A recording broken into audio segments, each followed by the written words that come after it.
తాకట్టులో ఉన్న బంగారాన్ని విడిపించి ఆ రోజు ఆన్లైన్ ధరకే కొంటుంది కొమ్మూరి గోల్డ్.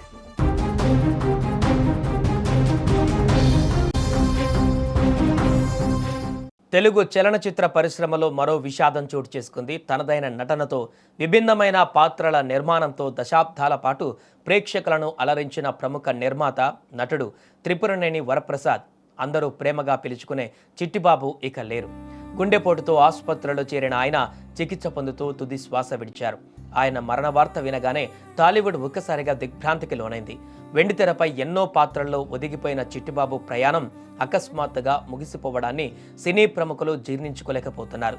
కృష్ణా జిల్లాకు చెందిన ప్రముఖ రచయిత త్రిపురనేని మహారథి వారసుడిగా సినీరంగ ప్రవేశం చేసిన చిట్టిబాబు కేవలం వారసత్వానికే పరిమితం కాకుండా తనకంటూ ఒక ప్రత్యేక గుర్తింపును సంపాదించుకున్నారు. ఆయన తండ్రి అడుగుజాడల్లో నడుస్తూ తొలుత దర్శకత్వ విభాగంలో మెలకువలు నేర్చుకున్నారు. 1984లో సంతానము చిత్రంతో దర్శకుడిగా మెగా ఫోన్ పట్టిన ఆయన మొదటి సినిమాతోనే ఇండస్ట్రీ దృష్టిని ఆకర్షించారు. ఆ తర్వాత నా పేరు దుర్గా, ప్రళయం, ప్రేమించు చూడు, రైతు భారతం వంటి చిత్రాలతో దర్శకుడిగా తన సత్తా చాటారు.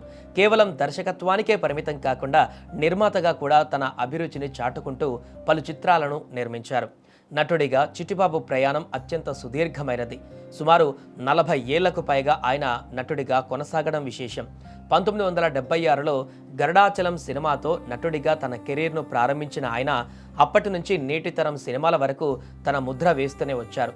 భైరవ ద్వీపం వంటి జానపద చిత్రాల నుండి దశావతారం వంటి ప్రయోగాత్మక సినిమాల వరకు ఆయన అన్ని రకాల పాత్రల్లోనూ మెప్పించారు. ముఖ్యంగా ఇటీవల వచ్చిన జాతిరత్నాలు, జాంబిరెడ్డి, గిన్నా వంటి చిత్రాలలో ఆయన పోషించిన పాత్రలు నేటి తరం ప్రేక్షకులకు కూడా ఆయన్ని మరింత దగ్గర చేశాయి. పాన్ ఇండియా చిత్రమైన శాంతి క్రాంతిలో కూడా ఆయన ఒక కీలక పాత్రలో కనిపించి తన ప్రతిభను చాటుకున్నారు. ఇక చిట్టిబాబు మరణం టాలీవుడ్కు తీరని లోటు అని చెప్పవచ్చు. ఎప్పుడు నవ్వుతూ అందరితో సరదాగా ఉండే వ్యక్తిగా ఆయనకు పరిశ్రమలో మంచి పేరుంది.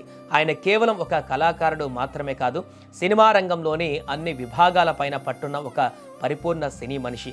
ఆయన మరణంతో త్రిపురనేని కుటుంబంలోనే కాకుండా మొత్తం సినీ పరిశ్రమలో ఒక శూన్యం ఏర్పడింది. నటుడిగా, దర్శకుడిగా, నిర్మాతగా ఆయన అందించిన సేవలు తెలుగు చలనచిత్ర చరిత్రలోనే చిరస్థాయిగా నిలిచిపోతాయి. ఆయన ఆత్మకు శాంతి చేకూరాలంటూ కోరుకుంటూ సోషల్ మీడియా వేదికగా అభిమానులు మరియు సెలబ్రిటీలు సంతాపం వ్యక్తం చేస్తున్నారు.